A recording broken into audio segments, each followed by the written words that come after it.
भारत कोई जमीन का टुकड़ा नहीं,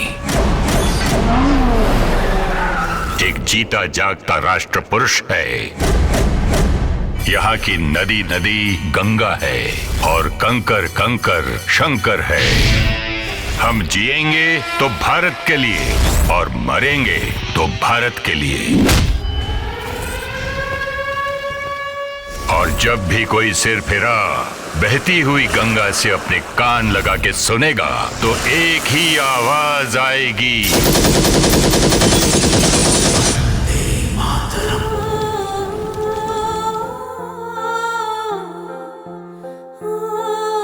जबले हमें बेड़ी के सहारे चलब हमर माई हारत रही और हम हमर माई के जीतल देखल चाहतनी।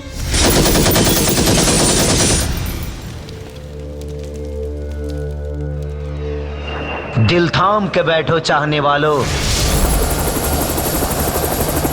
पिक्चर अभी बाकी है।